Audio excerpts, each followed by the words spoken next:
Perpignan qui recevait le Racing Métro. Ultimatum lancé pour l'USAP qui se rapproche dangereusement de la zone rouge. C'est le président François Rivière qui l'a dit lui-même. Il nous faut 4 points contre le Racing, sinon je devrais forcément en tirer les conséquences. Est-ce que ça veut dire, Philippe Fleiss, que le staff était menacé avant ce match face au Racing ? On ne peut pas aller jusque-là. Isabelle, c'est vrai que le président Rivière est un jeune président. Il a voulu marquer son territoire, faire prendre à leurs joueurs, à ses joueurs, leurs responsabilités. On le voit ici en compagnie du président du Racing Métro. Alors c'est vrai que son équipe est sous pression interne et pression externe aussi, avec peur sur l'USAP. C'est le titre de la presse locale, l'Indépendant, le quotidien régional. Peur et pression sur les épaules de Marc Delpoux et également sur celle de Sébastien Descons, le joker médical de Camille Lopez, qui est arrivé en provenance du Racing Métro seulement lundi et qui, après 15 minutes, passe les 3 premiers points de ce match. Marc Delpoux noircit déjà des pages blanches et le Racing Métro, lui, continue d'avoir quelques soucis sur ses lancers. Le ballon est récupéré par les Catalans qui mènent 3-0. Le ballon pour Guirado. Le ballon mis au sol et puis un petit peu trop d'enthousiasme de la part de David Marty qui est allé au-delà du ballon et qui est sanctionné.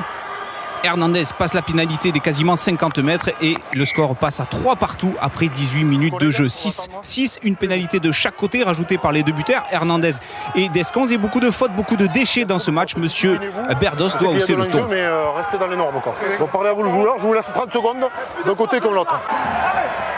Ouais, des difficultés au niveau de la concentration et surtout de la discipline pour les deux équipes. Et ce qui se passe bien pour Perpignan, c'est bien sûr le comportement en mêlée fermée. On a vu prendre l'ascendant sur la mêlée du Racing Métro. Le ballon pour Romain Taoufi-Fénois à l'intérieur des 22 mètres. Et Cochard qui écarte ce ballon pour Descons. La passe au pied de Descons pour Mdjekevu qui flirte avec la ligne. Et Mdjekevu qui plonge dans l'embut et qui aplatit ce ballon. Monsieur Berdos a un doute. Il réclame l'arbitrage vidéo. Et au ralenti, on s'aperçoit que sur ce plan, pas de pied en touche. Toujours pas de pied en touche de la part du Sud-Africain qui touche le poteau de touche mais sans conséquence. Il aplatit dans l'embut. Derrière, sous cet axe, on s'aperçoit qu'il flirte vraiment avec la ligne mais qu'à aucun moment il ne met le pied sur cette ligne. L'essai est donc validé logiquement. On revoit la passe au pied de la part de Descons qui anime énormément en ce début de match et le score qui passe à 11-6 en faveur du Racing Métro à 5 minutes de la fin. Bien joué de la part d'Mdjekevu, le funambule. Mais voilà, le Racing Métro est un petit peu attentiste et se procure très peu d'occasions, mais il se montre réaliste. On est dans l'ultime seconde de la première mi-temps et Hernandez claque ce drop qui permet au Racing de revenir à 2 points, 11-9. Le Racing qui termine cette mi-temps sur une bonne note. Le clin d'œil de la part de Juan Martín Hernandez et le moral donc regonflé à bloc pour les Racingmen. Les blessés du côté de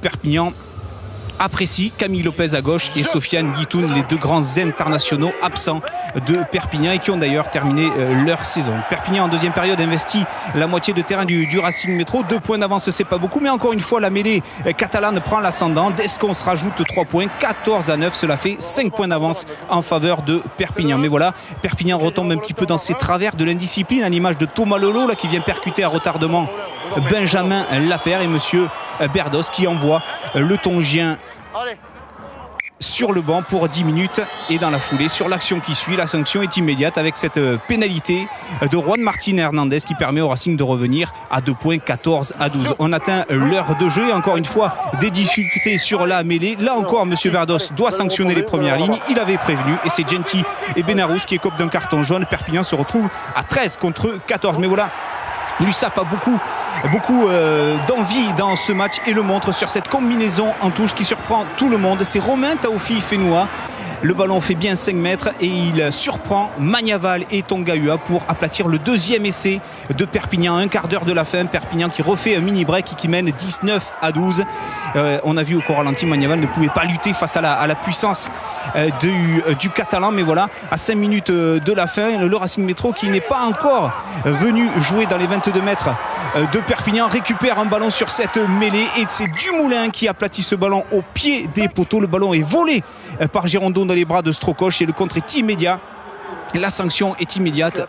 Dumoulin, Alexandre Dumoulin qui fait revenir à 19-19 avec la transformation d'Hernandez le Racing Métro à hauteur de Perpignan. Tout n'est pas perdu pour Perpignan puisqu'il reste quelques minutes encore à jouer. Là, l'ultime mêlée de ce match, encore une fois, la mêlée qui a été vraiment dominatrice, la conquête en général de Perpignan qui a été dominatrice, permet à l'USAP de récupérer une pénalité.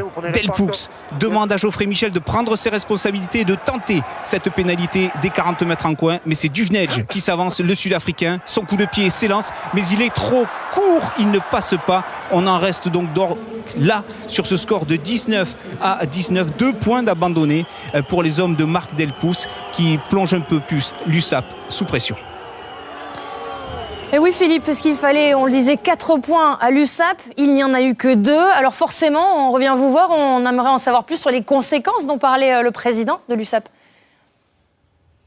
Oui, ce qui est clair, c'est que les vœux du président Rivière n'ont pas été exaucés ce soir avec c'est seulement 2 points du match nul. Alors, on a vu des joueurs un petit peu abattus en rentrant dans le vestiaire, des joueurs tête basse à l'image et bien sûr de leur manager également, Marc Delpoux. Alors certes, il y avait beaucoup de blessés, mais ils avaient vraiment misé énormément sur ce match, d'où la frustration de Marc Delpoux, le manager. Et puis un président en face qui joue l'apaisement en attendant des jours meilleurs. Je vous propose d'écouter les 2 hommes au micro de Michel Macurdy. On l'avait dit, on va attendre le money time et là maintenant tous les points vont être importants. Voilà, ce soir c'est 2 points de perdu. Oui. Quand tu domines en mêlée comme tu as dominé, quand tu as tenu le ballon comme tu l'as tenu, quand tu vois ce que t'as proposé le Métro Racing aujourd'hui et qu'à la sortie eux ils partent avec autant de points que toi, il y a de quoi être frustré quand tu te dis qu'est-ce qu'il va falloir faire. Quoi. Voilà.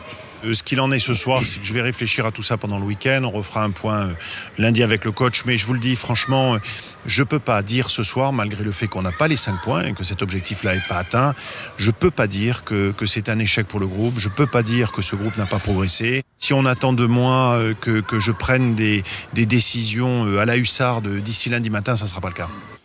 Voilà, donc il n'y aura pas de décision de la part du président Rivière. Quelques aménagements sont à prévoir dans les prochaines semaines, dans les prochains jours. Mais c'est vrai que Perpignan a un petit coup d'avance avec un calendrier plutôt favorable puisqu'ils recevront 3 concurrents directs pour le maintien, Brive, Biarritz, puis Oyonnax. Et puis en fait, ce soir, il n'y avait qu'un seul Catalan qui avait le sourire. Il s'agit de Sébastien Descons, l'ancien joueur du Racing Métro, joker médical de Camille Lopez, qui a retrouvé ses ex-coéquipiers avec le sourire. Il a même reçu un cadeau de leur part.